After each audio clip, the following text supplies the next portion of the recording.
Okay, so I'm going to record the seminars, or at least one of them. I've learned the hard way to record the first one I do in a week first, just in case it doesn't work and I get a second chance. I'm not going to do any editing with the recordings. If you can't make it, you're going to have to kind of work through the long pauses and the noise when other people are working and stuff like that. Just because I'd rather it not be, it's actually a nudge. I would rather it's annoying to you to listen to it online rather than not come to class, because everybody's experience is better when you come to class. But they are there because stuff happens, right? There are already students who've contacted me to say that they can't be in class. I will just, in the past, I've followed the strict letter of the rule, which means that I'm supposed to just share the recordings if students aren't able to come and, do them individually. But I'm really busy, and so I'm at risk of missing people's emails. And also, I just feel like it's a bit of public humiliation or private humiliation in the, I didn't make it to class, can I have the recording? So I'm just going to record it anyway and put it up there. It can be useful to you that way. I will also probably run an AI transcript of it, which will allow people to search. And that's kind of the benefit from those of you who come, because if you're thinking, what did she say about blah, blah, blah, it will be easy to search for blah, blah, blah. And again, in a technology course, the least we can do is try and use the technology that we've got to our advantage. But as I said, I'm not going to be editing. Sound might be a little bit crappy. Hopefully it won't be too bad. That's why I'm not listening to music. I've actually put my headphones on, so there's a microphone here. I'm a bit of a wanderer, and so I have a bit of a tendency to end up with really bad audio. And I'm recording it so that you'll be able to see the slides. So pretty similar to how I do the videos that I do as lectures. So that's what I'm doing now. If you do not want your voice to be recorded in a lecture, there will be no photos of you or anything like that. Give me some indication that you don't want that to happen. Tell me in advance. I will tend to call on people because the silences just, I'm not good with them. Come in, sit down. So if you don't want to identify yourself, whatever, completely understood.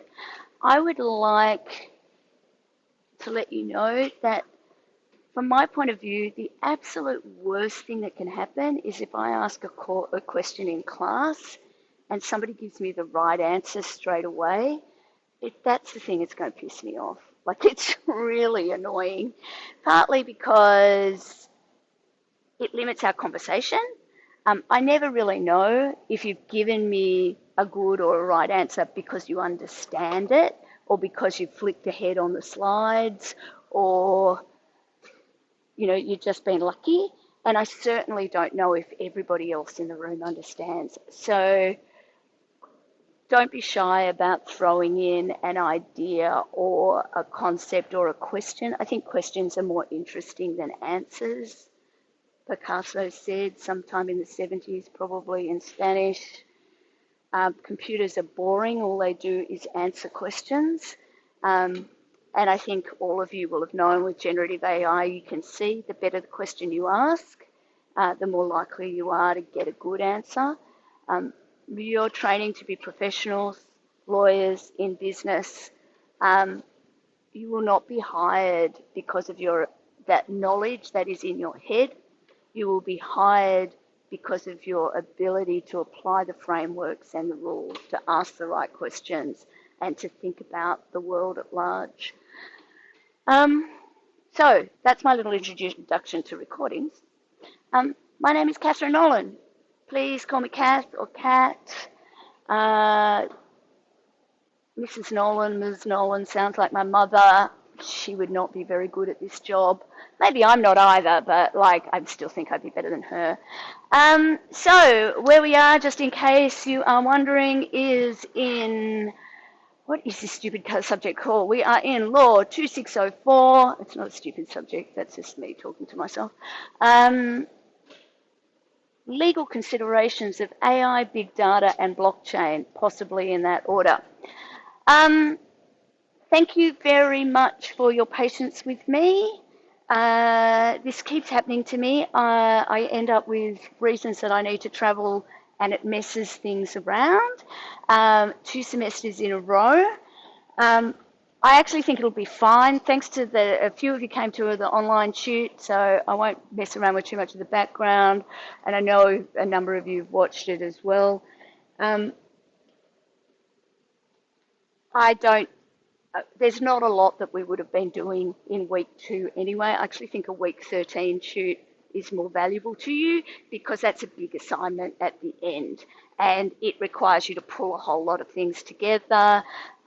Frankly, I usually do a shoot in week 13. I just don't get paid for it. So this way everybody wins, right? So what I want to do today is make sure that we're all up to week 3. It's kind of embarrassing that it's week 3 and this is the first time I've been in a classroom with you.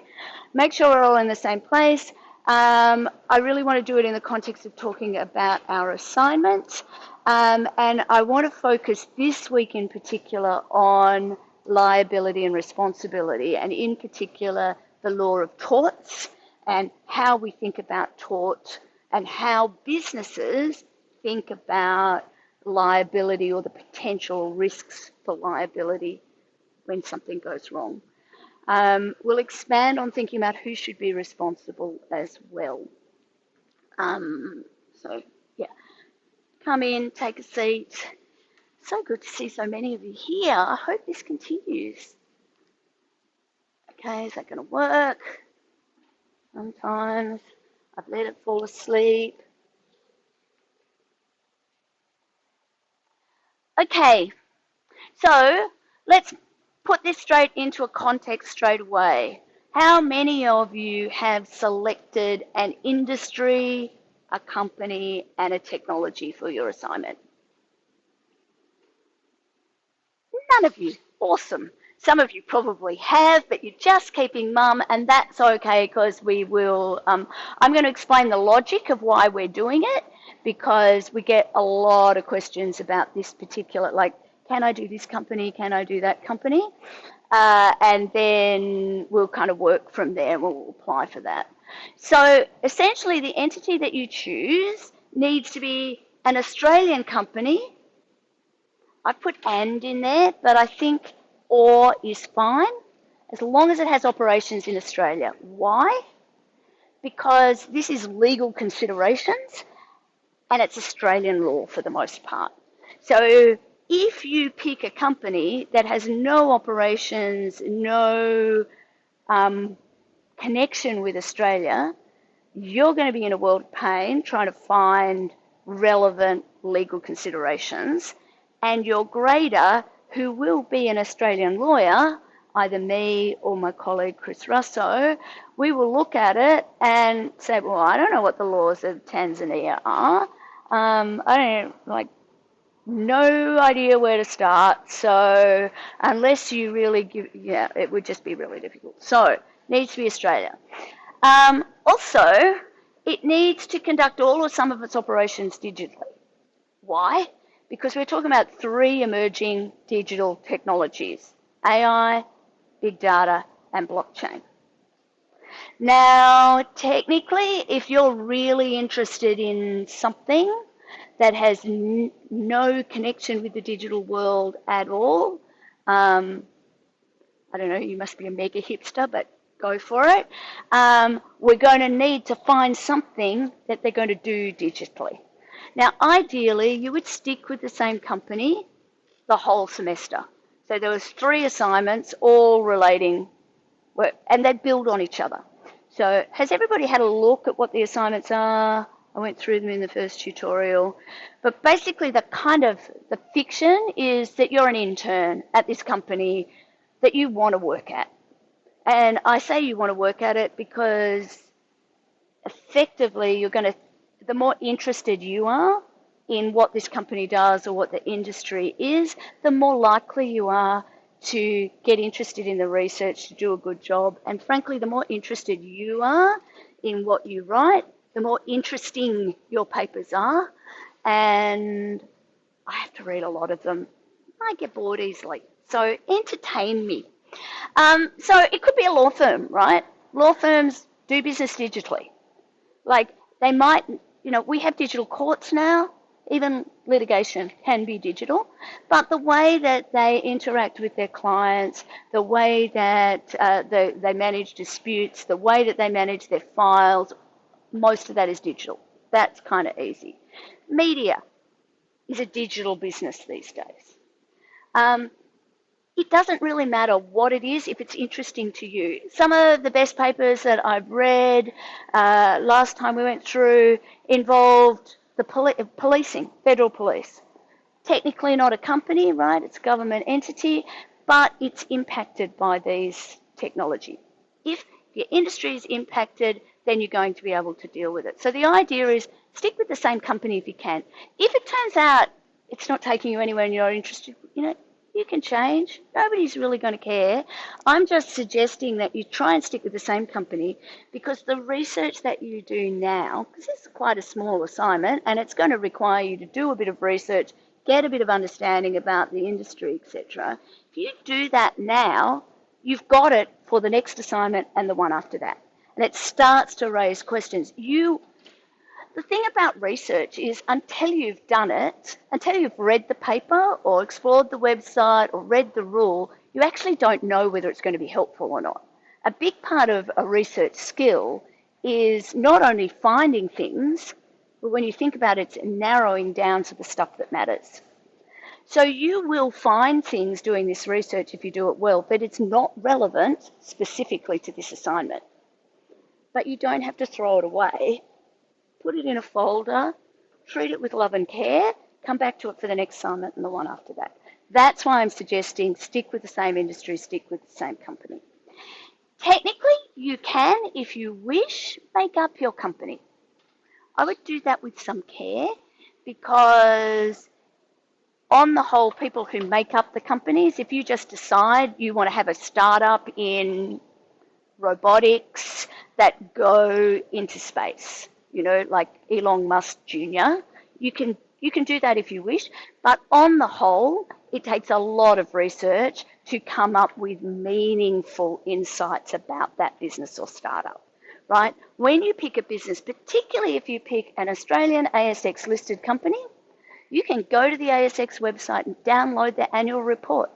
You can actually see where they spend their money or where they do their R&D if that's relevant, or who their key customers are. So you've actually got factual information on which to base your predictions about the way that they might use these technologies, and also what the risks are, what they tell the world already that their risks are, right? So again, and it's a lot of effort involved in making stuff up and trying to create something out of nothing.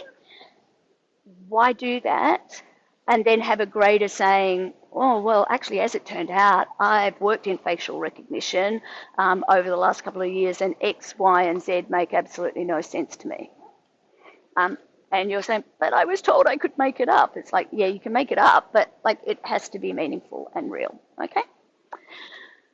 So this little table, I've added this since the last time we did the assignment because there is lots of things that we saw as problematic, and one of them was when you see the instructions for the assignment, I say write it for the audience that you're expecting.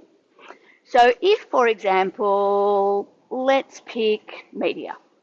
Say you decide you work for Meta and you're going to be looking at now the technology can do anything. So I'm making it up on the spot, Meta exploring the use of some actually, a good one would be exploring the use of an artificial intelligence engine to verify the ages of people signing up.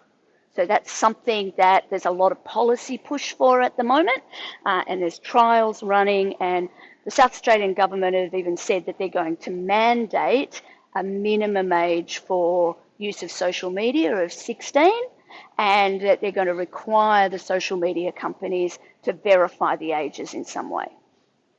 Now, that to me, I look at it and think, whoa, that is some scary stuff from a business point of view.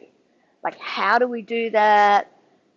I don't know about you, but when my kids were 14, they told me lies all the time. When I was 14, I told everybody lies all the time. Much less, my kids who are now like 25 and 32, I know the younger one, like he's still having problem verifying his identity places because he was 13 when he was about 8 getting on social media. So, like he's put a birth date in, that was difficult. So how do you actually do that? And then how do you balance that with privacy considerations? You're collecting a whole lot there's a whole lot of legal issues there. So here, if anybody's struggling, that's a good one. I'd love to hear what you have to say about that. But if you're writing where I want to start with this is if you're writing an assignment, but the fiction, the assignment fiction is you're an intern working at Meta, you're writing to your manager a memo kind of style document. You don't need to waste 300 words telling your boss where they work, how many employees it has, what its main business is, what its main competition is, or anything like that, right? Because they already know that stuff. You're going to get straight to the point and deal. You're not going to set context. But one of the issues that we did have last time we ran this course, get into RMIT lingo, last time we ran this course is sometimes it just wasn't clear to us reading it, even though the student was doing exactly what they were asked to do, who it was. So I want this nice little clear table at the front, at the top. Not counted in your word count, but just basically tells us key information, company name. So in the example I've just given you, like on the slide it says RMIT University, the example I just gave you was Meta, and I might pull that down to Australian, the division might be the Australian Child Protection Division or something like that. Industry, social media. Probably would have worked that out from Meta anyway, but here we've got education. I could have broadened that out as well, maybe use research. I might have narrowed it into a particular area, just something to make it clear to the graders what's going on. Then also tell us what your technology is, just a little, that might be a paragraph. So the example that I've used here is RMIT might be thinking about a generative AI technology for grading assignments. This is just wishful thinking on my part. And providing feedback to students. And then I've found a tool that is being used in high schools and primary schools for this purpose. It's a startup. It's pretty interesting, actually. But I'll just say it's similar to that. Again, when it comes to the technology, you can pick an existing technology. In fact, you can think about it from the point of view of as a supplier into the industry. So your customer might be Meta, and you might be the provider of that technology. Again, that would possibly be where you're, making it up is a good thing, but make sure that you are really clear. Why is it's just not working for me today? Really make it clear what it is that your technology does.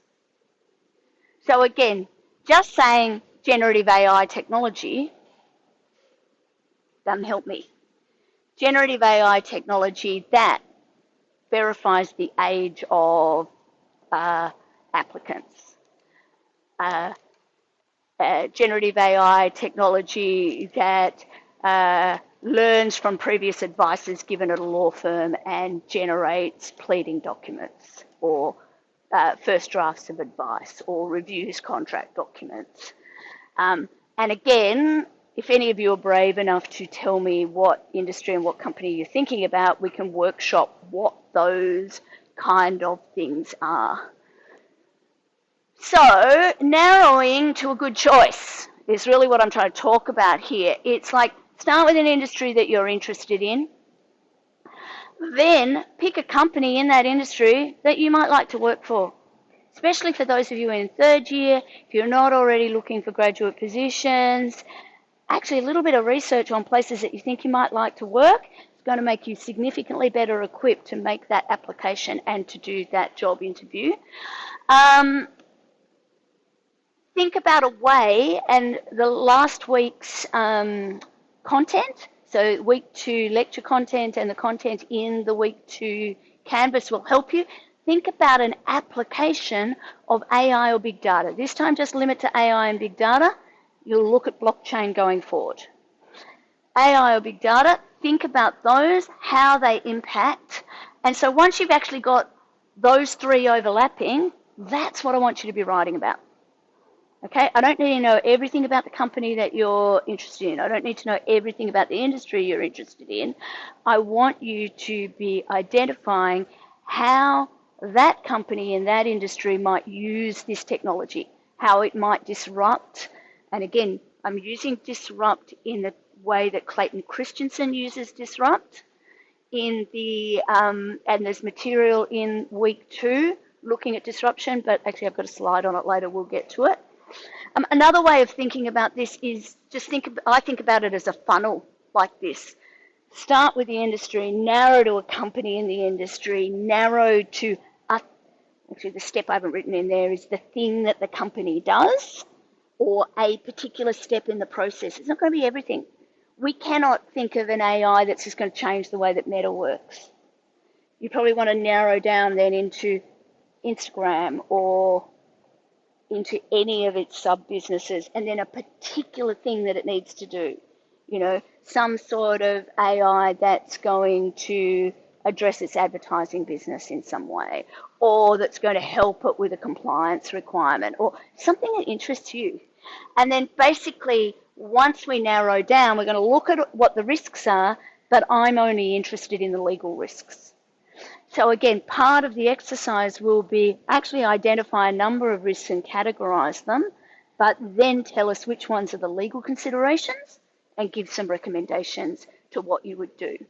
Now, from that point of view, this is not, we're going to do it as business advice. So even as lawyers, you're acting as part of the business. So those of you who are doing this with your legal hats on, as opposed to management or business hats on, your job is not to opine. You are not a judge. You are basically advising your manager as to what the legal considerations might be.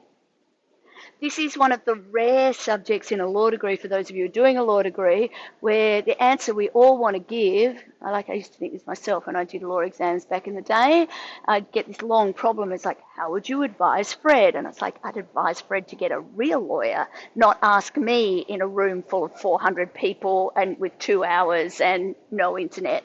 Well, the internet didn't exist then. But yeah, this is the kind of thing where as a business person you can say, we need legal advice on these issues. And you can identify what they are. At the same time, you don't want to waste the company's money, right? So don't just say, we need to know whether the Privacy Act applies. That's not particularly helpful. It's like, actually, it appears to me that the Privacy Act would apply to this business, and APP 1, 5, and 7, I'm just randomly picking numbers here, might be relevant for these reasons. We would need to get legal advice.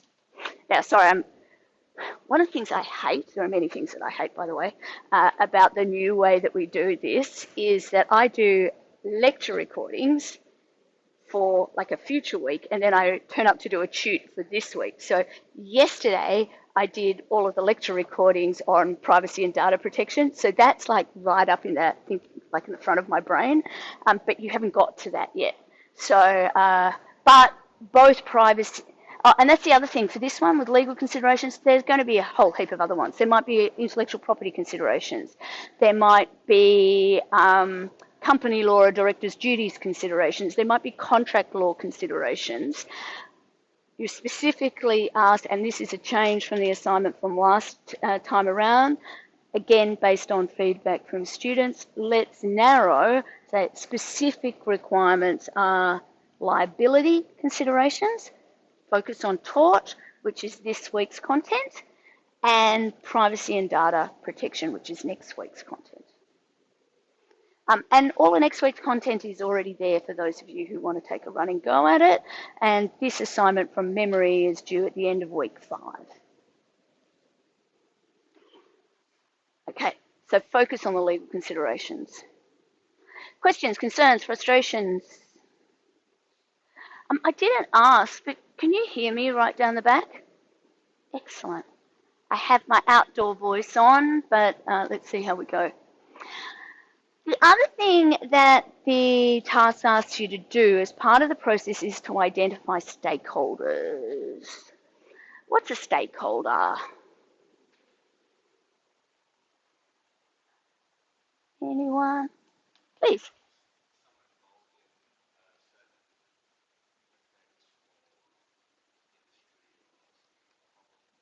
Somebody who's involved, somebody who's impacted by or can impact a situation. So business people will be used to using that language, thinking about stakeholders. So who are the stakeholders here and who do we have to deal with? And often, the current way of thinking about business is our stakeholders are our customers or our end users. They're the ones we kind of think about first, and then we kind of move out from there. Refreshingly, a client of mine said to me just this week, I don't care about my customers, that's my employees' job. I look after the employees, they look after the customers, everybody wins. I'm like, I like that. That's a nice approach. But anyway, what we're doing here, so with the law students, possibly what you're more used to doing is when you're analysing a case or a problem, is looking at, well, who are the potential parties to a piece of litigation? Come in, join in. By the way, and I am at risk of actually doing the exact opposite of what I'm about to say I won't do. I would much rather that you just came in late than didn't come in at all. Similarly, while it makes my life so much better if you come prepared, I would still rather you came to a tutorial not prepared than don't come at all, because it's boring enough being in the room, right? It's really boring listening to this later on, and most people actually don't do it. By the way, we have the data that shows, I can see how active people are in Canvas. We can get all of that information. It's not there. And overwhelmingly, I don't know how you guys learn anything. Overwhelmingly, most people don't show up in virtually or in person. So show up, just walk in, walk out if you need to. Just don't disturb other people. So stakeholders in this case, when you're thinking about risk, it's a good idea to think about internal, external stakeholders, but also regulators. So what laws might there be that might apply, and who's the regulator of that law? So when I say regulator, I'm talking about what is the authority that's responsible for enforcing that rule. So some of you might be interested in medtech. So your industry might be health, your organisation might be a hospital, your technology might be a surgical robot with AI capabilities. Okay, as I said, this is a choose your own adventure. It can be anything that you like. One of the things that you need to think about is, well, actually just kind of standing back from it, what kind of ways might a robot be regulated in that situation?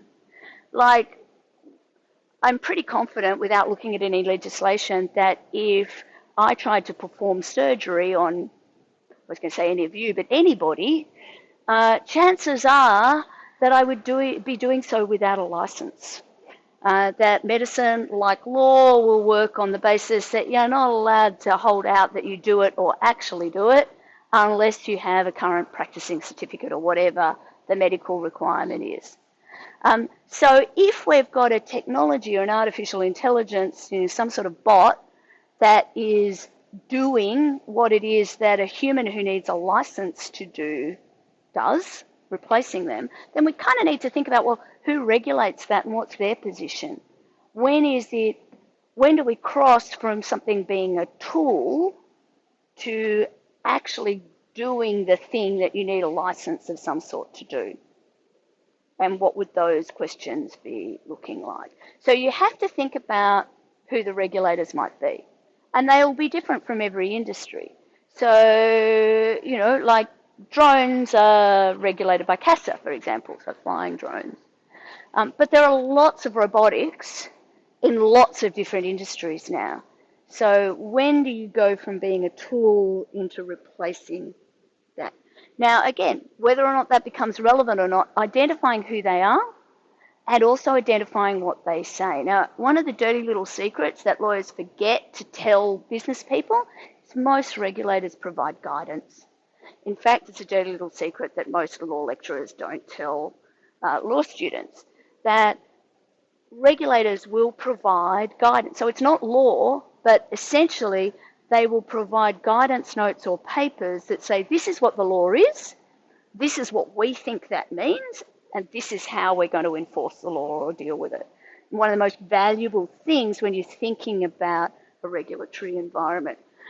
So again, without narrowing to an industry, this is a little bit hard to do. And I did say I would mention disruption. So disruption, I'm using the term disruption in a very broad way. So you're looking at an AI or big data technology or application that you think might disrupt the industry that you're in. Technically, if we take Christensen's approach to understanding what disruption is, so this kind of graph that doesn't make a lot of sense until we make sense of it, comes from Clayton Christensen, who's a Harvard professor. His kind of two big theories, business theories, are the theory of disruption and another one called the jobs to be done theory, which is less relevant to us here, but he's an eminent scholar. And I think business people, if you haven't come across his work yet, it will be coming. But essentially, he studied small steel mills. They're a little harder to understand. I'm going to use Kodak as an example, with apologies to the business students because you hear about Kodak all the time, but I think it's an easy kind of one to understand what happened. So we all know that Kodak's film business basically went into bankruptcy roughly 10 years after it made a decision that it would not pursue its investment in a technology that it had patented, or its employees had patented, the digital camera. So these days, we use this Kodak moment kind of idea as it's a way of saying, the board was not on the ball. We think they did the wrong thing. Unpopular opinion, I feel really sorry for the board of Kodak. I just think so. At the point of time where they decided not to shelve, but to just not further invest in this technology, their share price had never been higher. They had never had more employees. They had never been more profitable than they were in that moment. The product that they produced, film, was without doubt, objectively, the best available on the market. They had a sensational business. And they had this other thing, this other technology that could take pictures, which didn't need their actual main product, right? It didn't use that. And the quality of the pictures it produced were terrible. My husband just bought a new iPhone and he's just marveling at, I think he thinks he's going to be a cinematographer now. But I was kind of laughing because we bought a really early digital camera. Like, we are so nerdy. It's like, unbelievable. But and it was a 4 megapixel camera. Like, when you think about that, the thumbnails that we have, you know, like on our canvas things, they are about 4 megapixels. And we set it to half because we were worried about the storage amount, like how much time. So these pictures that I have of, you know, my now 25-year-old son when he was pretty much newborn, like they're awful. Like it's like there are no photos of my second child because they're just like 2 megapixel photos. But we thought they were amazing at the time. But so Kodak's there, it's got this state-of-the-art technology, and the people at the top end, professional photographers, filmmakers, yeah, movies used to be made on film, they're pushing them to increase that top end. So essentially, if we look here, so I'm going to have to, I think I'm going to have to draw on this to make it make sense. Because my little thing isn't working. Here we go. Okay, pen.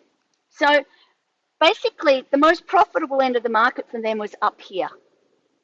So it's an expensive product, and over time it's getting better. So this is time here. Over time it's getting better, and basically customers are prepared to pay for this. Over time, what happens is there's a lower quality product. In this case, I'll just make it the digital camera. So there it is. That's a very bad drawing. It's not going to work properly. Its quality is significantly better than what people will pay for. But it continued to improve. In fact, when did the digital camera take off? When it got embedded in a smartphone. So in fact, people were not paying. They wanted to have that, that technology, but they weren't going out and buying a separate digital camera. Because when it became embedded in the smartphone, then everybody started to have one. And then combination of putting that technology in a different device, in a multiple device, and social media. Instagram or its predecessor, Histomatic, basically encouraging people to share images. Facebook did not have images in it until after smartphones were made available. And so what is happening over time, you've got a cheaper, this is where the disruptive trajectory comes in, you've got a low end of the market tool, so the least profitable, but over time it gets better and joins the mainstream. And this high end of the market, the most profitable, suddenly gets pushed out. So that's technically what disruption means. And that's kind of important because you can't necessarily predict it. And again, like I said, I feel sorry for the board members of Kodak because I think, and I've done this in business classes in a separate context, I put a case study together, I haven't said what the name of the company is, I've given numbers and all the rest of it for each of the different businesses and asked students as a board to work out, well, what decision would they make? Would they continue to invest in this inferior technology or would they put their investment dollars, R&D dollars, into improving their profitable technology? I've never yet had anybody who's actually made the choice to invest in the inferior technology. So technically speaking, you can't predict what's going to disrupt. But you can actually have a weather eye to trends in the industry, what competitors are doing. So going back to here, when we're looking at external, we can think about what are our competitors doing? How do we maintain our competitive advantage? And if going back to the hospital example, if there are machines that can do surgeries safer and quicker, that means more people can be operated on. Hospitals rent out effectively operating theatres to consulting physicians or surgeons. And so they're going to be able to get the surgeons who are interested in that technology are going to work out of their hospitals. And they're going to make more money and save more lives, one would hope. So looking at it, well, what's possible there? So, so when I say disrupt, I want you to think about Christensen. I want you to think about what's happening, but I am interested in where you see these technologies going. And if you have an idea for how a technology might actually be applied, I think that that's useful. I'm doing a lot of talking and you're not doing any yet, so we'll need to work on that. Okay, so back to this. You basically in tables, most of you, why don't you just let's spend 10 minutes, introduce yourselves to the people around you so that you know each other's names if you don't already. And what I'd like you to try and do is just talk to each other about what you're thinking you might put into that table now, so that we've got a list of what those technologies might be. All right, 10 minutes. And if anybody needs a drink of water or anything, we'll have 10 minutes after that before we have a break, but do feel free to come and go. Let me find my timer.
Hey, just thought I'd come down and introduce myself and say hello.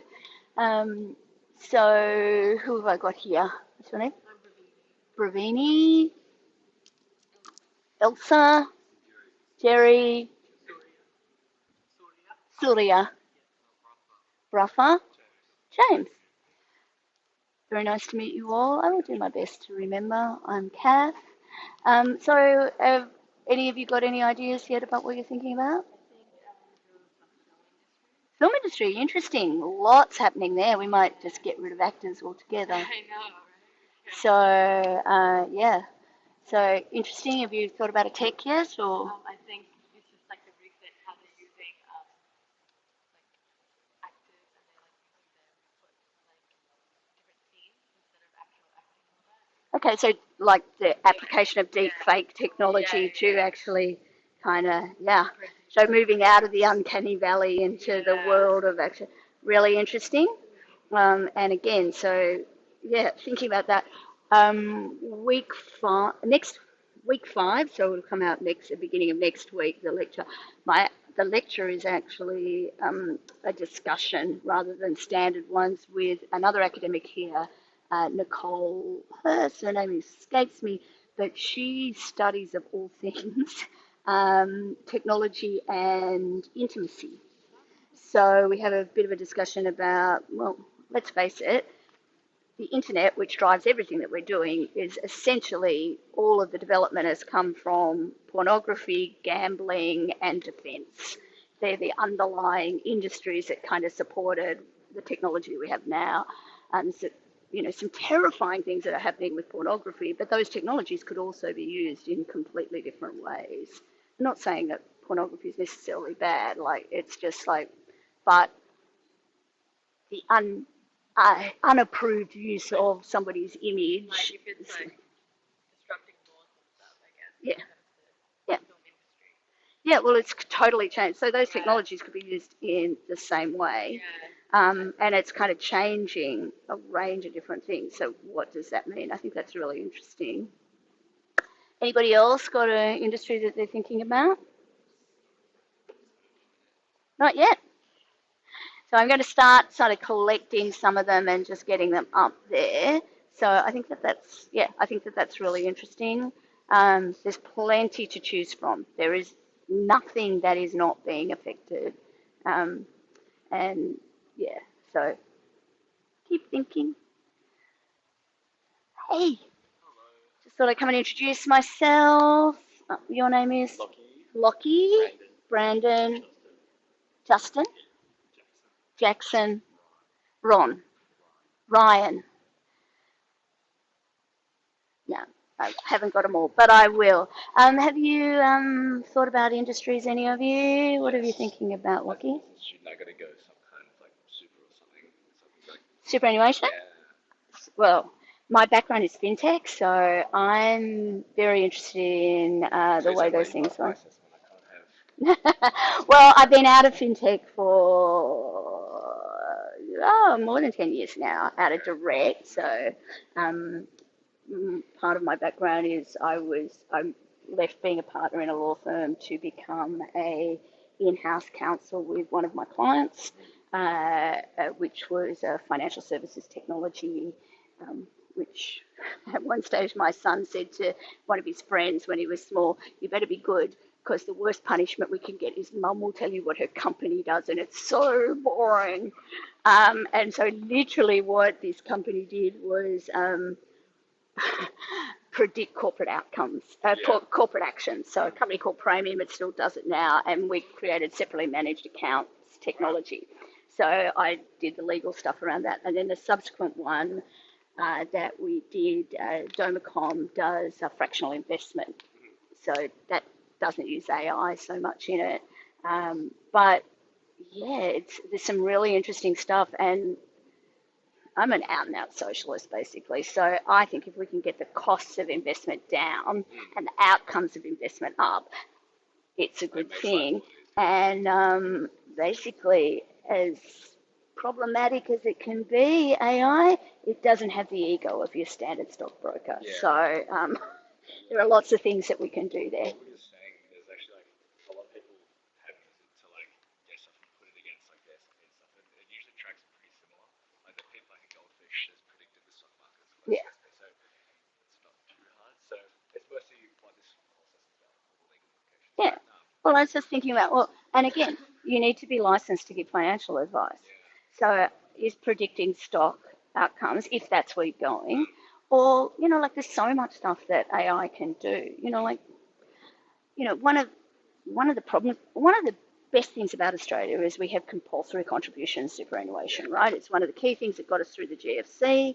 Um, and it's one of the ways that we are likely to, I think that probably we needed to get to that higher number quicker, but to the high percentage. But it's one of the ways that we are going to reduce poverty in older people in the population. So and you don't have to agree with me, by the way. I love it when people disagree with me, and it doesn't ever affect your marks disagreeing with me. And often it bolsters them, because if you change my mind, then I think you're a genius, because I have a whole high opinion of my own opinions.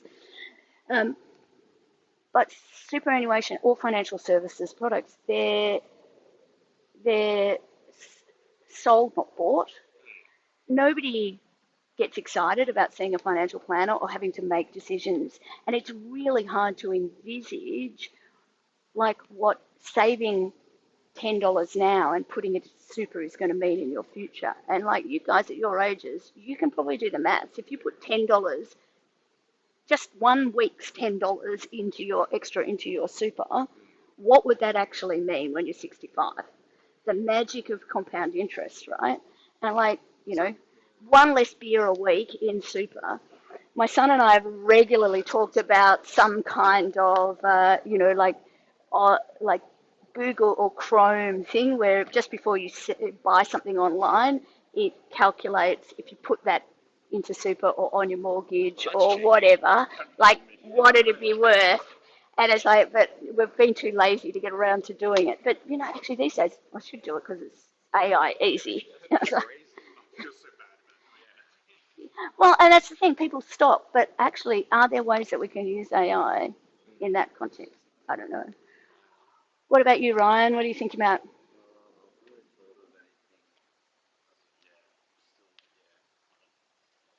Right, pick something soon. Anybody else got something? Yeah?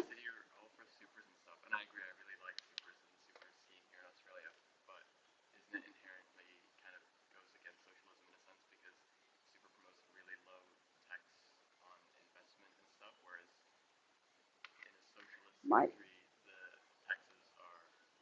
it's a really good question. I'm going to come back to you in the break. Sorry, my 10 minutes is up.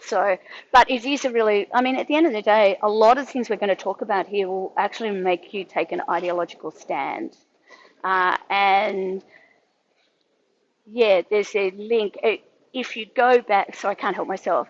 I think this link that we're talking about earlier on between the theory kind of permissionless innovation, which is essentially Ayn Rand on speed, right? It's like actually, it's a very kind of almost Trumpian.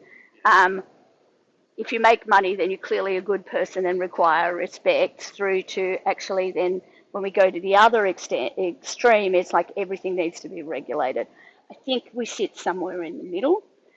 And when there is a benefit, like we can see the benefits. When there's a benefit, then regulation makes sense to me. But yeah, I get it that some people feel like it is, yeah. And sometimes I think these tax incentives are probably too big. But that's political, not necessarily legal. Okay, that was our 10 minutes. I collected a couple along the way, so that's just my doing that. So got a couple along the way that I'm just going to add to this board. So I'm just going to call finance just one big thing, and an example would be a superannuation fund. We had in media, I'll also put film production as a company. And I'm just going to call it deep fake as a starting point. Well, they were pretty much the only two that I got that I remember. I've got a goldfish memory. A couple of others. Did any of you here have? I want an industry from each table. Optus. Okay. Okay. So telcos use Optus. And so you're thinking about some sort of AI. I'm going to use an up arrow to mean improvement to cybersecurity.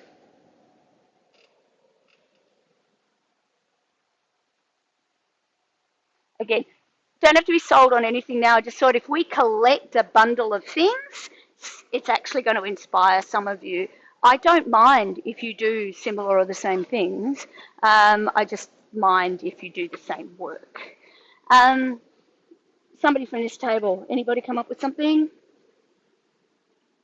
just thinking a law firm. Law firm? Maybe protecting client documents. Protecting client documents. Love it. I popped down my ones as ridiculous as they are. So it's a protecting client documents. So with that, you can also look into information barriers.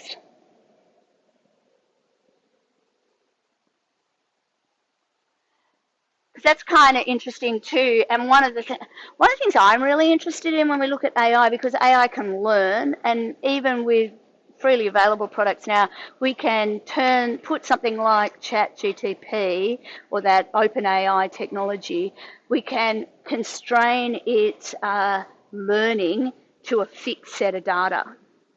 So question whether, from a law firm perspective, if I've got my matter that is subject to client confidentiality and my competitor here has got their matter, and that too is subject to confidentiality. So we've got an information barrier in place and different lawyers work on my matter from their matter and so on and so forth. But then we get a new client and we set an AI to learn from both to provide a document to them. Now, it could probably do that without disclosing the specific details, but I'm not sure that that's what we actually want, right? We don't want our competitor learning from that. But at the same time, we've picked this particular law firm because they specialize in interpretive dance companies or whatever our actual businesses happen to be. And that's largely what lawyers do, right? We've got this kind of black box where we're kind of using the same commercial information over and over again. So actually balancing, so who's responsible if the AI pulls out the wrong thing? What about, I've got one from you, you're the film company. Did anybody else come up with something here? No, this is you. I'm not looking behind you. I've forgotten your name already. Surya. What did you come up with? What industry, company are you thinking about?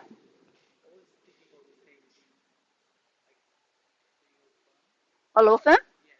Okay. Any particular application or technology that you're thinking that's interesting there?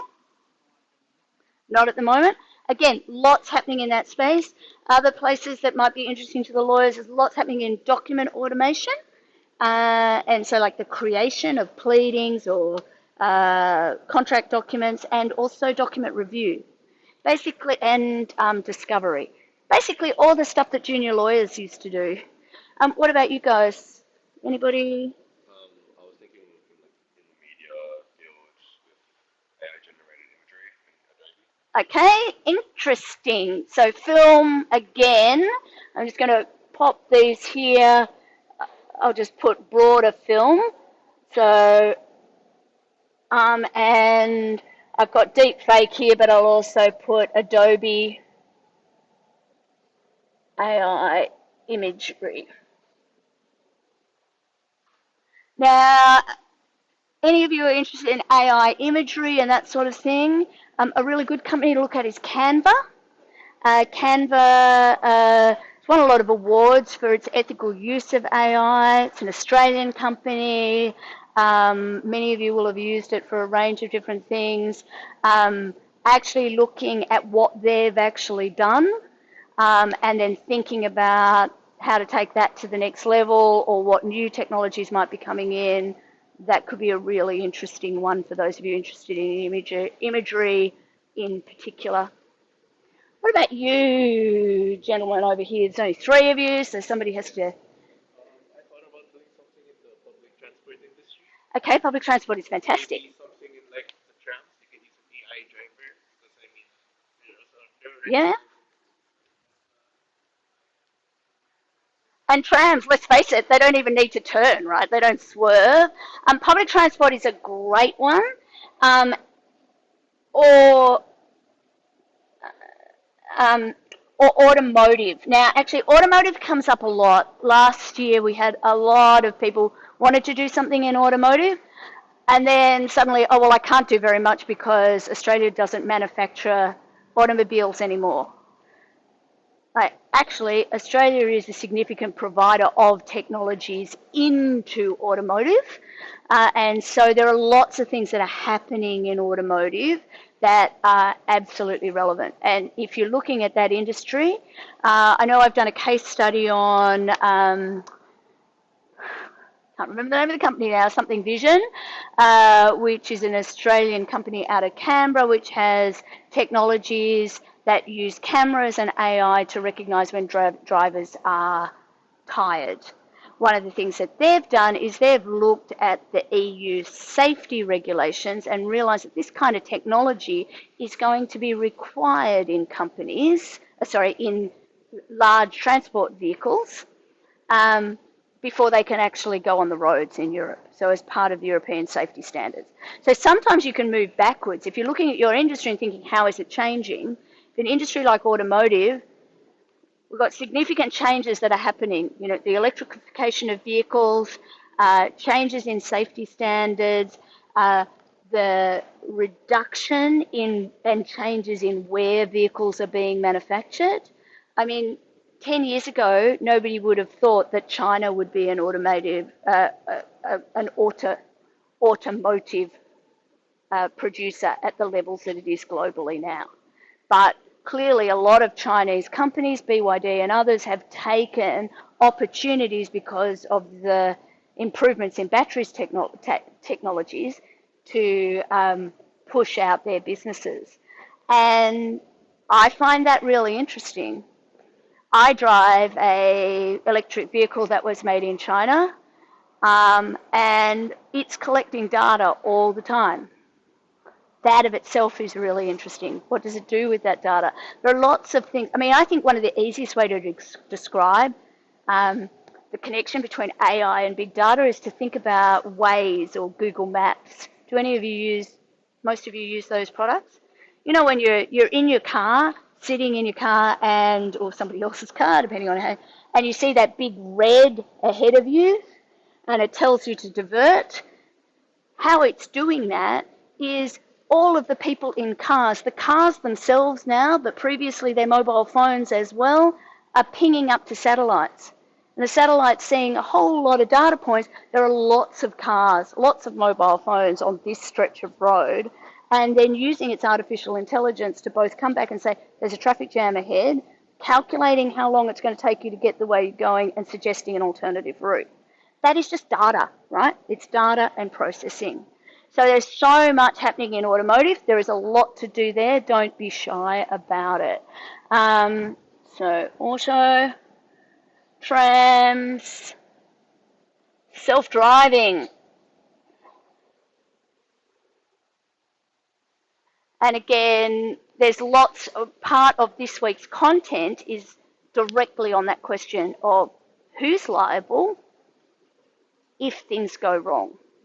So, and again, there's a bit of a trigger warning with one of the videos there, which involves the dashboard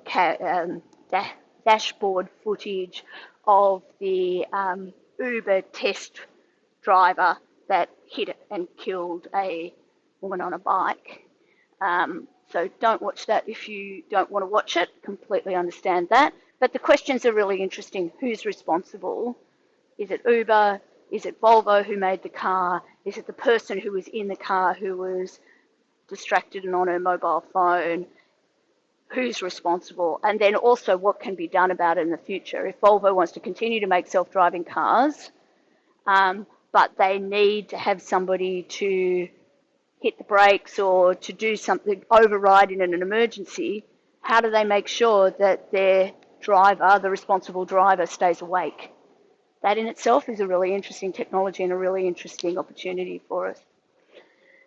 Okay, shall we take a 5-minute break, stretch your legs, move around, and then we'll come back and do another activity. I promise I won't talk this much every time. I shouldn't promise that. Chances are I will. Okay, that's the first half. I am going to stop the recording here and start again after the break.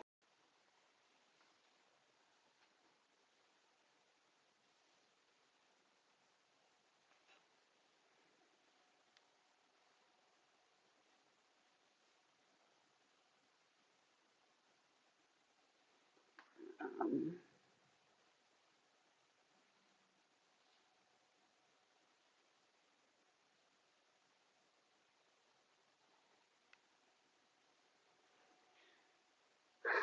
okay, shall we start again? Try and allow enough time for the inevitable stream of questions. So another thing that this assignment requires you to do is describe your method. I've already had one question about that because in the instructions it says if you want to put some tables together, you can include them and the tables won't be counted in your word count. But that doesn't mean that you don't need to have some sort of description with it as well. One of the things you might notice, I started doing this last semester and it was well received. I know I keep coming back to the feedback, but we adjust things based on feedback and the way that courses are rolled out. And one of the things that I did last time was instead of just have a single discussion, I created a frequently asked questions module for each of the assignments. The first part of it is a discussion, so it's an opportunity for people to put their questions in there, but there's also in that links to a list of basically a list of the questions that have been asked and the answers to them. Now, there have been some slight adjustments. So if I've missed something in looking at, because I've just put last semester's questions and answers back, I've recycled them. There have been some slight adjustments to the assignment based on the assessment too. So if an answer doesn't make sense to you, feel free to question it. That's good. That's all good. I'm not trying to get out of answering your questions in any way. But this assignment is kind of different from what a lot of you have ever done before. I think it's quite an authentic assignment. It's certainly the sort of thing that I've had to do or I've asked people in my teams to do when there are emerging technologies eventuating. I just want you to limit your risk analysis to the legal issues. And so when it comes to method, what we're talking about here is how did you decide what the risks are and classify them? So, link on this slide will take you to a Harvard Business Review article. It's also on the Canvas somewhere. I can't remember where it is, and I was looking for it yesterday and couldn't find it, to be perfectly frank. So I've just made sure it's here, and I will put the link into an announcement as well. This is a seminal article from 2012. It's quite an oldie. Law students might not be as used to reading Harvard Business Review articles as the rest of you. You'll find them so refreshing. Most of them start with a lovely little summary with this idea in brief. They're well written, they're well organised. I just wish more writing was done the way that Harvard Business Review articles are done. So you'll find that it's not a struggle to get through it. And basically why I'm suggesting you have a look at this, because it's talking about how businesses identify and classify risks. And this is pretty much the way that many companies will deal with risks. So if in your research you've picked an ASX listed company or a company that is listed somewhere, chances are you'll have a look at its annual report. You may also look at a prospectus if it's fairly new. In particular with prospectuses, the job of a prospectus is to tell the world, prospective investors in particular, what are the likely benefits and risks associated with this business. How do they think they're going to make money? What kind of risks are they dealing with, and how are they going to deal with them? So the risk section in a prospectus could be really useful starting point for some of you in thinking about how to deal with this. And so the exercise I'm asking you to do will essentially follows what's in this article. and you're going to tailor it for yourselves. You're going to show us what you do. Heading on a slide, risk versus compliance.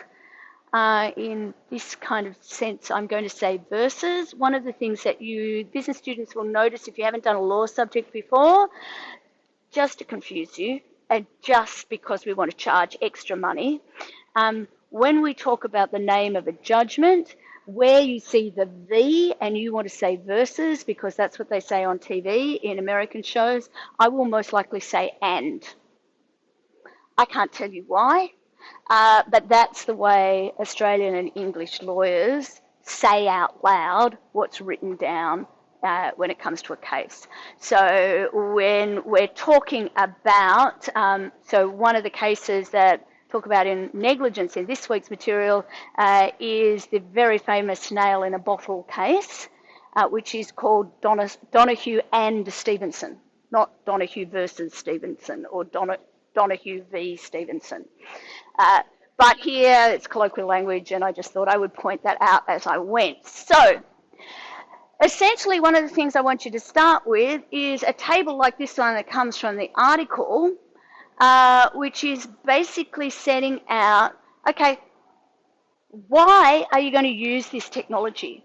So what's the, I haven't changed the headings here, but strategic objective. So I'm just going to use one of these here. We've got a film production company, we'll know which one it is over time, looking at using, I've just called it deep fake technology here, but AI to replicate actors. So what's the objective? So we want to think about, well, why do you want to do that? Now, it might be because this is an action movie with stunts that are just too dangerous for actual humans to do. It might be because actors are bloody expensive and I don't want to use them anymore. I want to replicate them in some way. There's going to be reasons for doing it. Just it's cool and interesting technology. I just want to give it a go is probably not a strategic reason, right? So if you think about why you want to do it, use it, then it's much easier to think, well, what could go wrong? Now, they've broken up risk events, there's just one each, but there might be 10 different risks here. So off the top of my head, US has just had a massive writers' strike. Actually, maybe the whole entertainment industry will go on strike again because they're worried about, I don't know, Margot Robbie not getting enough money. Another risk could be that actually while we're doing this and we've got these actors in AI, we might just tweak their body shapes a bit more so that their waists are even smaller and their boobs are even bigger and their muscles are even bigger or whatever it happens to be, and then flow down that has some sort of body image impact. Or maybe we make the Ozempic face like the new beautiful, and so everybody's we create this black market for Ozempic. I don't know, all sorts of different things could be going on here. And so as you think about each of these risks, well, what could the outcome be? So outcomes here, so I've gone what could go wrong, I haven't really finished the words. What kind of outcomes might there be? Slow down the whole of the industry, create more, increase the risk of young men and women self-harming. You can go as broad as you want to. And then risk indicators are usually about, well, how do we know if this risk is happening? Like what kind of events would we expect that would say that this thing that is a risk, it's not inevitable, it's a risk. How do we know that it's happening? What are the triggers?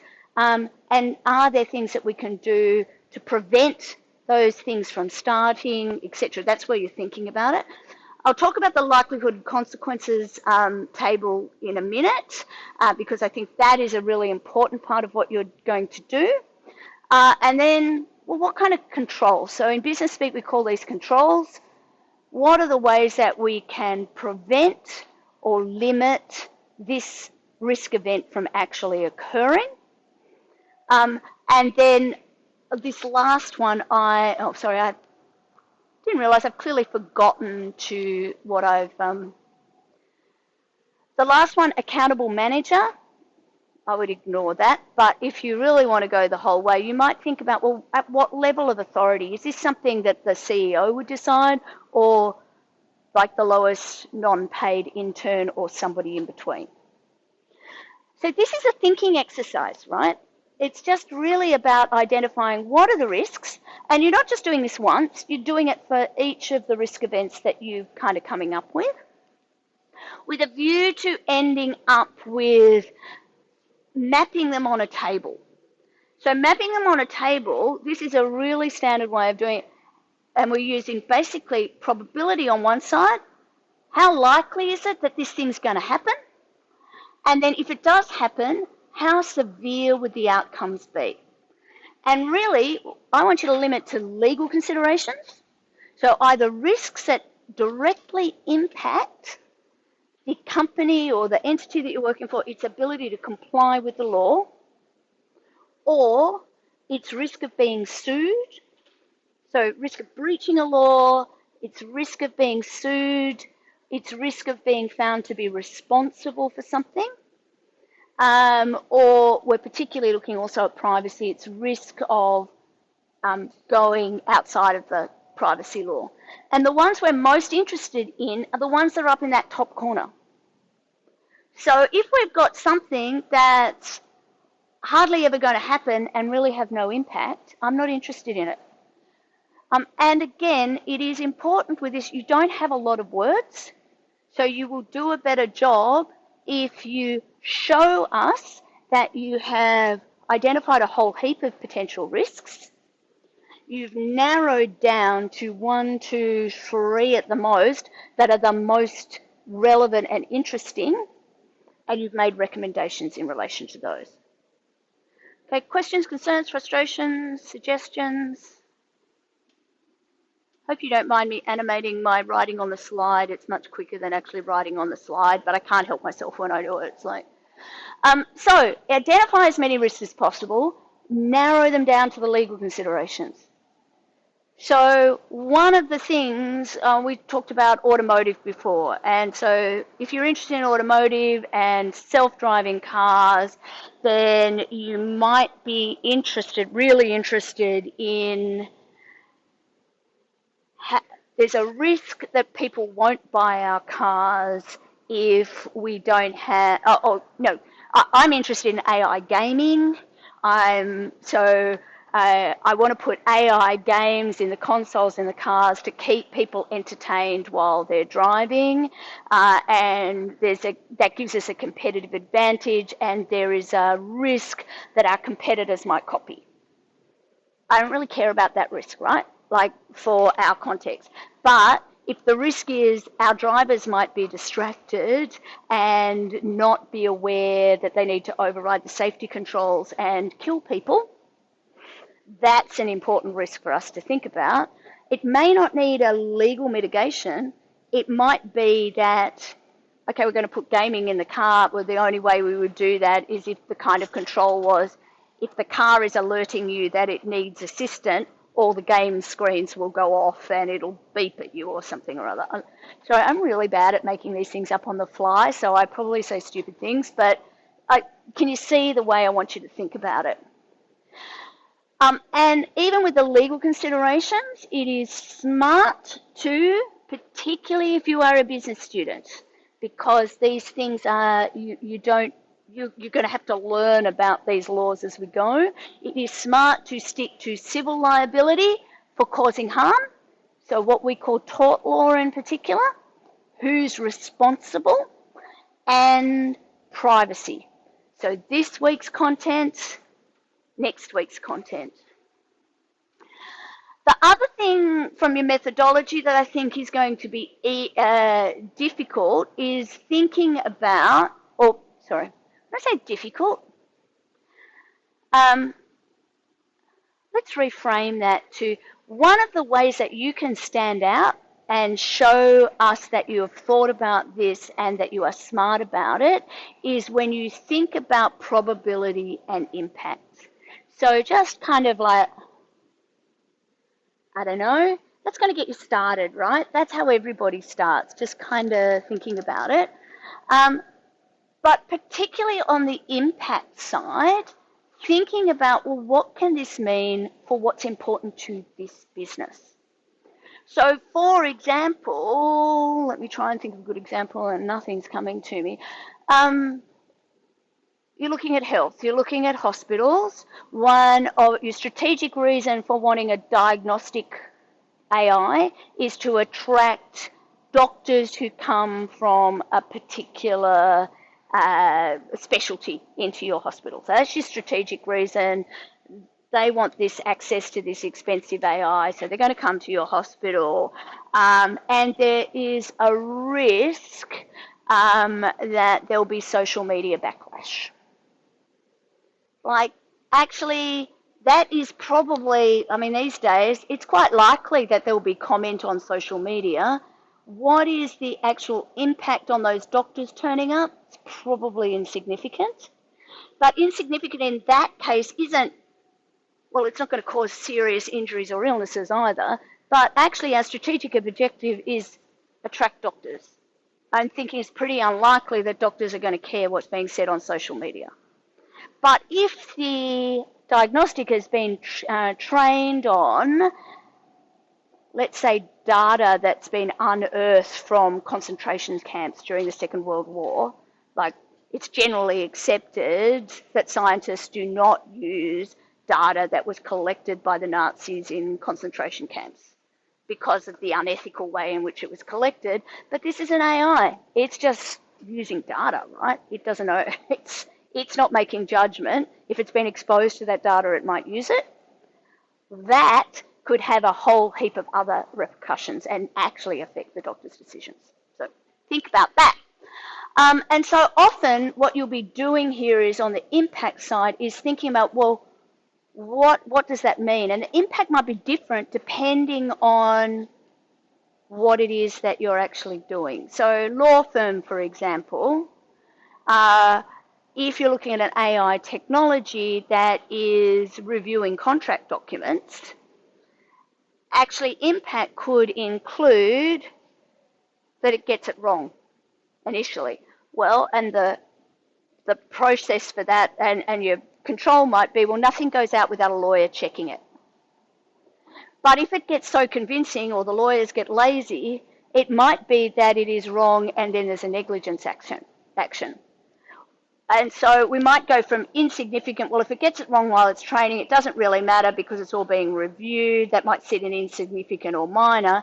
But when it comes to significant, it's like actually, if our people don't recognize that it's incorrect, that could mean people get wrong advice. We're exposed to a negligence issue. And then it could go down to major.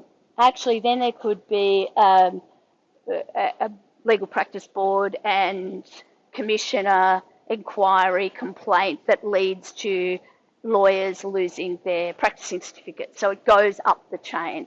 So by thinking about, well, what are the different kind of consequences, we get a different result. Whoops. So, oh, sorry, I did put some example here. So, yeah. And so stopping our business activities, people going to jail, we tend to think of those as being at the highest end. So so what I would like you to do, there's at least one person at each table who's got some sort of idea about what they're doing, perhaps more. Let's go and talk to each other again. Let's see if we can identify a couple of risks that might be legal considerations that are sitting up in that top end. And I'm only going to give you 5 minutes to do that. So, yeah, if you can do that now, talk to each other, see what you come up with.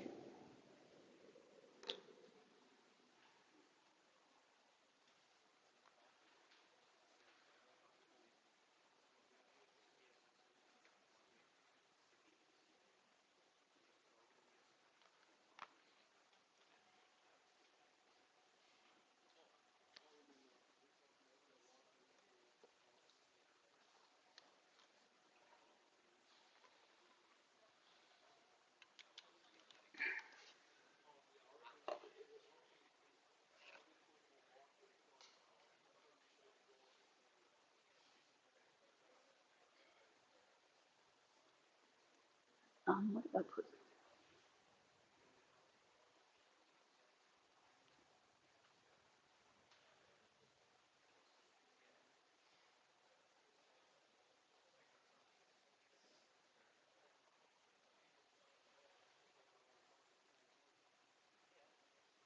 Oh,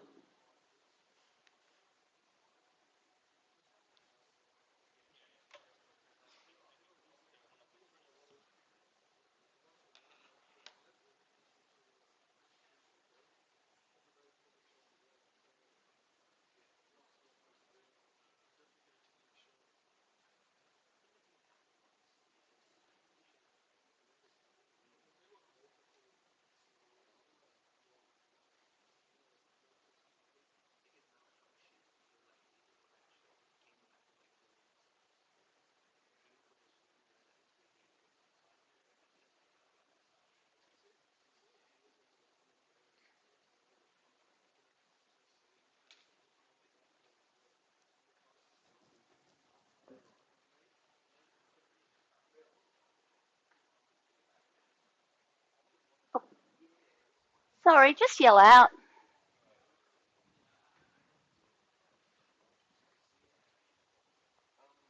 I was just wondering. I'm thinking about doing like Australia Post and like Yep, improving like everything. everything. Maybe even But like this, implementing like drones or something. yeah, yeah, yeah. It just Okay. doesn't fall into any of these organizations. No, Like well, no, it doesn't. okay. But I would absolutely be okay with that. Just in case, you want to send me an email and just say we discussed Australia Post, and I'm interested in doing that. Send me an email so it's on the record. Okay. The chances are it's just because we have more than one grader. Yeah. Sometimes the graders can be a little bit rules bound, And and I get to be the boss. So if you want to do something that's not on the list, yeah, send it to me. we were looking at there are like some companies have tried to like implement drones or something. It's all like early stages. Is it okay if we still, even though it does exist right now, but it's not really mainstream yet? Absolutely. And actually, given that it's not mainstream, it's a really interesting time to look at. Well, Australia Post has got to be aware that its competitors are trialing things. Like Amazon's clearly been trialing drone delivery. Amazon, basically, when Amazon first came out, it boosted postal services, right? But Amazon just kind of consumes everything that it can. And it's like if somebody else is making money out of part of its business, then it's just going to replicate it, right? So Australia Post can see that Amazon will be a competitor to its delivery business. So actually identifying, well, what's gone wrong for Amazon? What are the legal considerations it's had to deal with?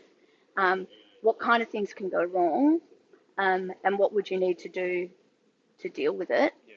And it's kind of interesting because Australia Post is kind of a trusted partner in a way. Like people give their personal information to Australia Post all the time, and it probably trust them more with it than they would Amazon. And would you say like a drone falling and killing someone, that would be unlikely?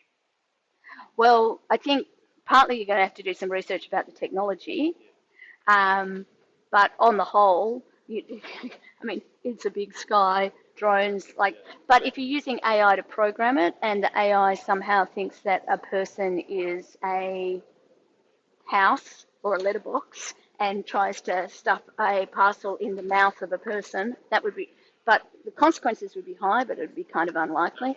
Probably with drones, I'd be more worried about um, cybersecurity threats. So an offensive actor basically taking over. So say um, fill square brackets here with unnamed superpower, decides that it wants to take over Australia, or wherever it is you're thinking about doing this, one of the ways it might be able to do that is to take over the drones and send them off in different directions. So, and again, I don't think that's highly likely, but it's certainly possible, right? So, what would you need to do in relation to that?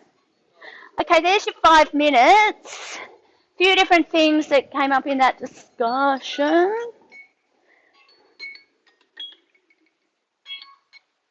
So I always take too long. I'm going to skip a couple of slides, but I'm going to go through them so that you can see what they were. I was going to spend a little bit of time just kind of reminding you, but there's lecture content about. See, it's weird. We used to just do 3-hour seminars, lectorials. Now it's like an hour and then 2 hours. We've still got the same amount of content to cover, and I never quite know what I should be refreshing from the lectures or otherwise. So I'll always have a couple of lecture slides. Here we go. Is that going to work? No, it's not. Here we go. Okay, sorry. Let's go. Where's the slide I want to? The next thing that you need to be thinking about is what we do to mitigate the risk. We'll do a final activity which will get you thinking about that. I think it's also good when you're thinking about the risk, when you're thinking about mitigation. So by mitigation, I could use controls in that. What are we going to do about it? We can kind of bundle the risks, even once we've categorized them, into preventable risks, things that the organisation can do to prevent or reduce the risk. Strategic risk. Business is about taking risks, right? To paraphrase somebody whose name I can't remember, might have been Lord Denning, the company was invented so a gentleman could take a risk with another gentleman's money. So we need to take some risks we take, right? They're probably the lower order of the spectrum, but there's acceptable risks that we undertake. And then there are the black swan events, right? The external risks, the things that we can't see coming or we don't know could come, but they might be possible. So things like a pandemic, for example. We're probably better prepared for a pandemic now than we ever have been. One of the things I was just talking about with somebody over here is cybersecurity, the use of being able to act. So, in warfare now, one of the biggest weapons that a unhappy state might have is to take over key systems and to hack or to change the way that our banking or our electricity distribution or even, dare I say it, the Amazon parcel distribution system works. So there's lots of different things that can happen there. So by categorizing, you'll think about them differently. I tend to use a bit of mind mapping when I come to thinking about the levers. Have a look at this slide. As you're sort of thinking about it, some of them are just compliance plans, some of them are right through to deciding, no, we're just not going to do this business, it's too risky, unless and until we know these things. Negligence, I also want to remind you about. Go through the videos, put a lot of effort into making them interesting as negligence can be. Not my favourite area of the law, to be perfectly frank. I'm a lover, not a fighter. I don't like disputes. I like getting it right the first time around. And also one of the case studies on Canvas is the robo-debt one. So, and robo-debt's worth thinking about because there are so many, and it's very limited AI that was used there, but it gives us a good opportunity to stand back from it and think about the harms that were caused and who's responsible for that harm. So we've had a Royal Commission, so there's a lot of interesting information that can help you through there. And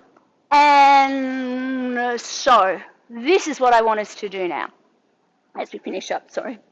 That might be a little bit hard for you to read if you're not close by, so I'm going to read it. We're going to, let me just give you a number, 1, 2, 1, 2, 1, 2.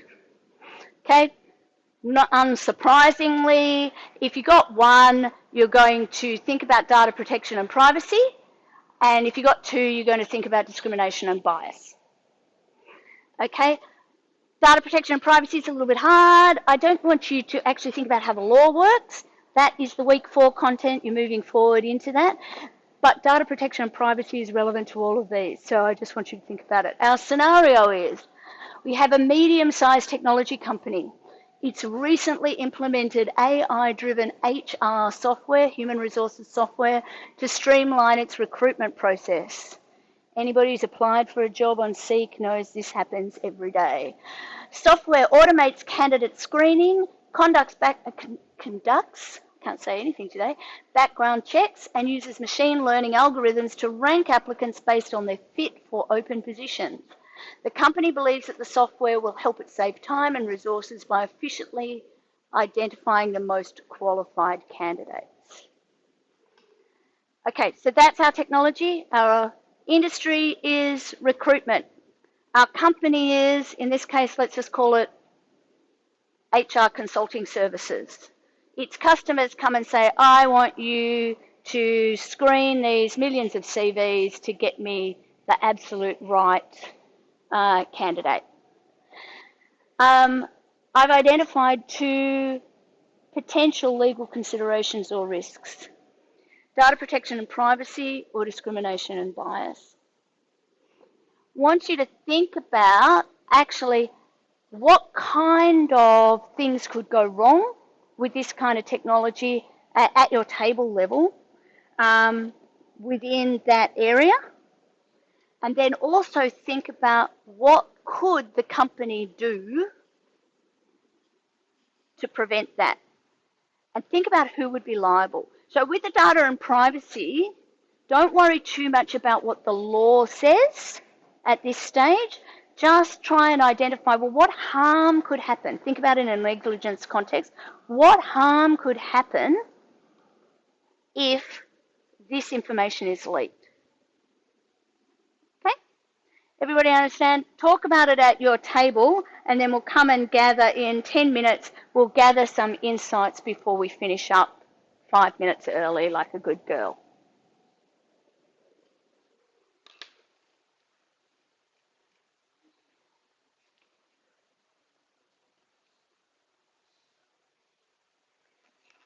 Okay, and for the recording's sake, I'm just going to walk around and talk to some tables. Actually, I'll give them a second to get started. It's mean otherwise, don't you think?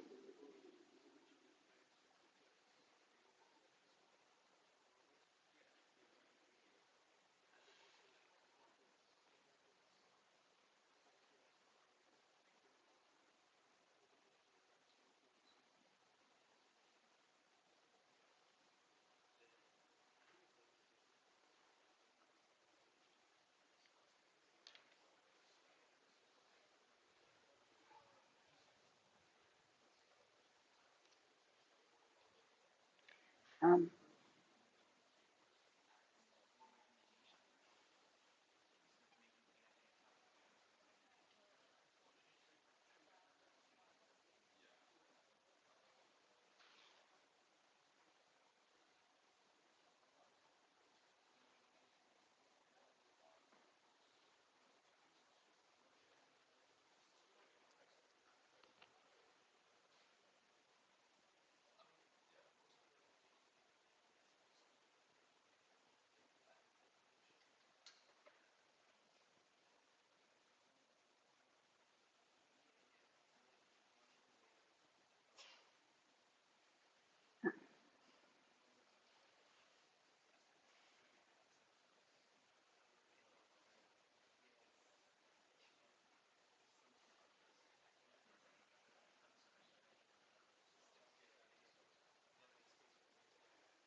you're very quiet voices, but I hadn't come to talk to you as a table yet, so I thought I'd just come and find out what you're talking about.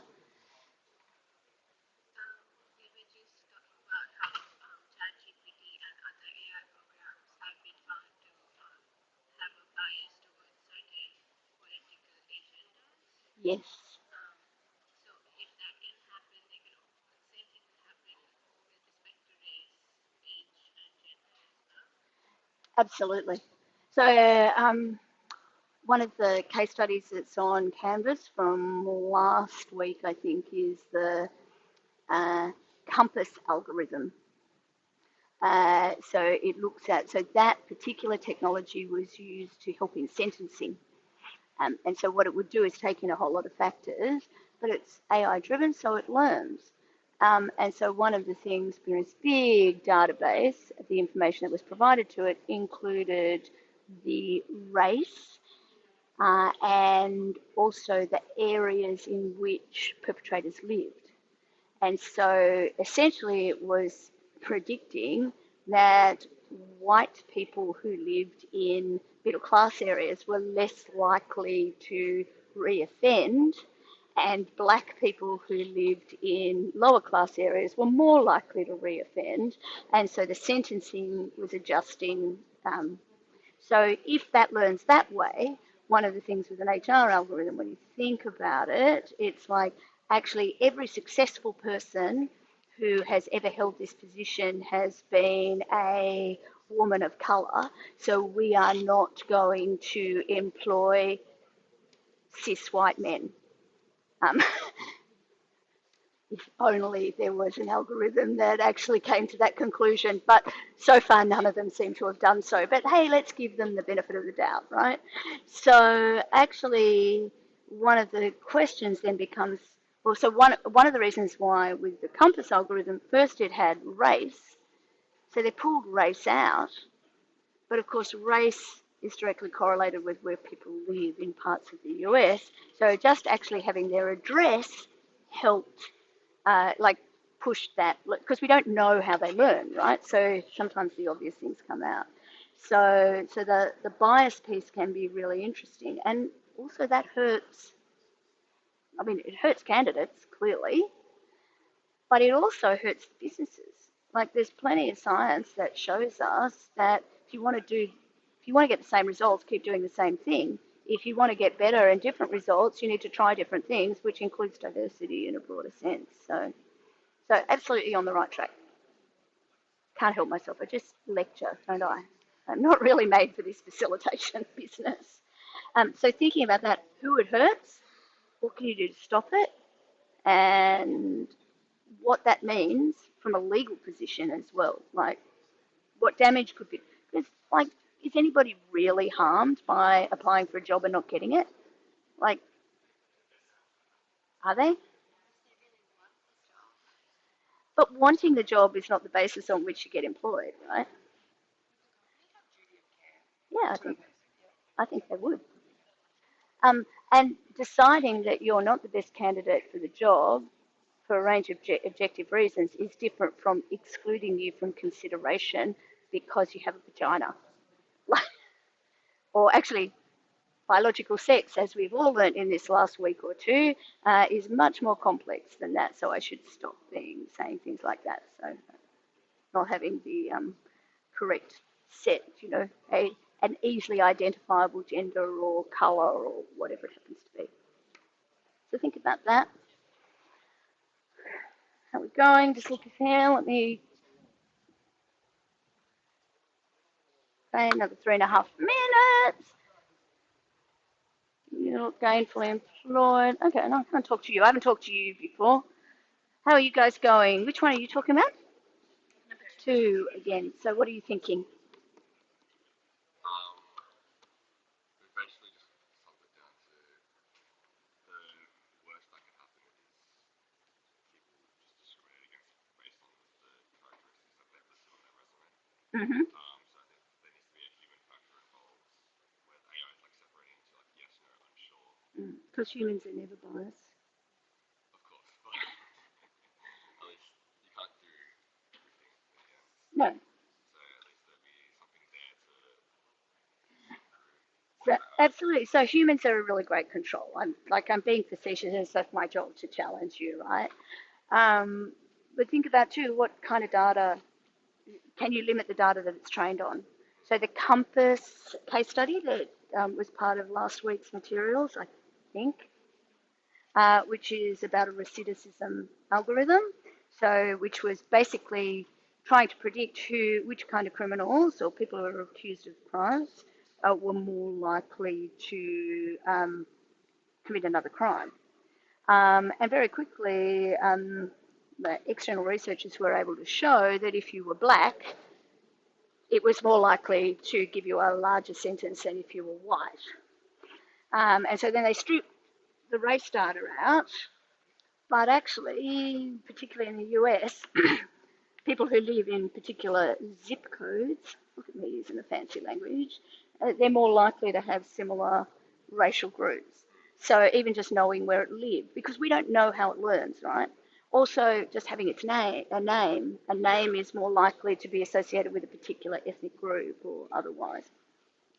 So actually working out, well, what information do you need? But even then, even if you strip all of that information out, one of the things that we know for sure is that if you hire on the basis that, if you hire on merit on the basis of all the people who did this before, who've been successful, have had these characteristics, then chances are if we're hiring for a CEO in Australia, it's going to be a white man called David, right? So actually, what are we really looking for? So really actually drilling into what makes, being able to understand what would make somebody successful at this job and being able to look at that is a much more complex thing. And I'm not pretending that humans don't have those biases as well, right? And one of the things that we love about AI, or I do personally, is once you actually realize it has a bias, then you can actually do something about it. Humans, unconscious bias is one of the trickiest little bastards to get rid of. We'll do an exercise next week when I will hopefully demonstrate to you that it's called unconscious bias for a reason, and that even when you know that you have unconscious biases, chances are you can't control for them as a person. So we'll see. I just made that up, though. I'm going to do it next week. Why not do it next week? All right, we're almost there at 10 minutes to go. Let's finish up. Oh, good. Right on the nose. Excellent. So I spoke to two groups, and both of them were doing the privacy one, which is kind of good because we do more about that next week and started a bit more of a conversation. Are you 5 minutes? Dude, I've got 10 minutes to go. Really? Sorry. It's war for rooms here. When you're thinking about, so I want to talk, just get some input from a group that talked about the first one, talked about, that was discrimination and bias is what we were talking about. Data protection and privacy. So this table, you must have talked about that because you were number one. So what did you think about when it came to risks here? I'm going to stand a bit closer to you so you get caught in the recording. I hope you don't mind. You also have a very quiet voice, so I'm going to repeat what you say.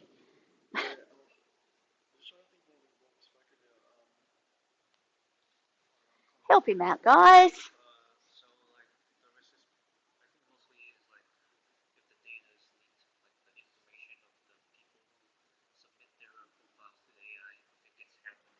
If it gets hacked. So there's a risk of breaching a law, basically. And one of the things that we've got to think about is compliance obligations. So again, as a general statement, as long as you're prepared to pay tax, there is very little that a business can't do unless there is a written down law that says you can't do it.